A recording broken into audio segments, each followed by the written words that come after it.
হয়, নমস্কাৰ। আমি দৰংগিলা সাহিত্য সভাৰ প্ৰকল্প ভৱন নিৰ্মাণ সমিতিৰ আজি আমি এটি সজাতি দল আহি উপস্থিত হৈছোঁ।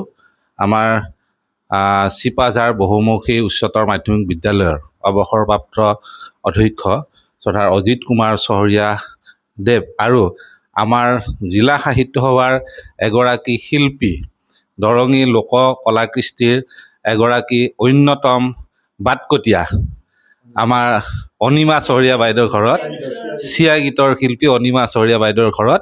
আৰু আমি এটি মহৎ উদ্দেশ্য লৈ আহিছোঁ। আমাৰ ফটোত থকা গোটেই ব্যক্তিসকলক আপোনালোকে চিনি পায়েই। আজি আমাৰ প্ৰকল্প ভৱন নিৰ্মাণ সমিতিৰ কাৰণে আমি অৰ্থ সংগ্ৰহৰ এই অভিযান হিচাপে তেওঁৰ ঘৰত উপস্থিত হৈছোঁ। আৰু তেখেতে আমাৰ জিলা সাহিত্য সভাৰ এই যে মহৎ কাম, এই মহৎ কামলৈ তেখেতে বৰঙণি আগবঢ়াইছে।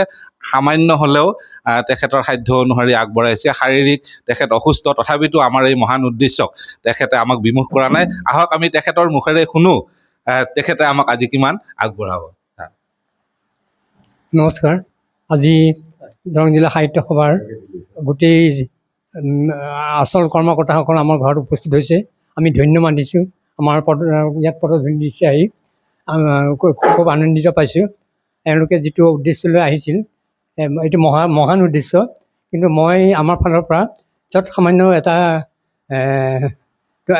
অকণমান ধন আগবঢ়াব বিচাৰিছোঁ। এই টকাটো হৈছে 5,000 টকা। এইখিনিতে তেওঁলোকে বহুত বুলি মই ধৰি লৈছোঁ আৰু এইখিনি কৈ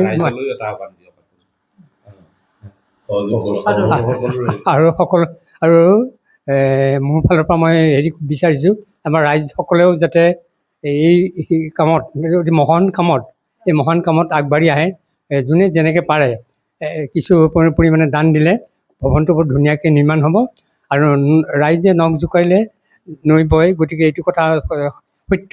গতিকে আপোনালোকে এনেকৈ যদি টকা দি যায়, এইটো অতি সোনকালে ধুনীয়াকৈ সাহিত্য ভৱনটো হৈ পৰিব বুলি মই আশা ৰাখিলোঁ। নমস্কাৰ। ধন্যবাদ। আমি তেখেতক আন্তৰিক ধন্যবাদ জ্ঞাপন কৰিছোঁ আৰু তেখেতৰ সুস্বাস্থ্য আৰু আশীৰ্বাদ কামনা কৰিছোঁ, দীৰ্ঘায়ু কামনা কৰিছোঁ। আৰু এনেদৰে আমি জিলা সাহিত্য বা যি অৰ্থ সংগ্ৰহৰ অভিযান আপোনালোকৰ আগত আমি দেখুৱাবলৈ চেষ্টা কৰিম। ধন্যবাদ। চিৰচেনেহী মোৰ ভাষা জননী। কাটিছে নাই?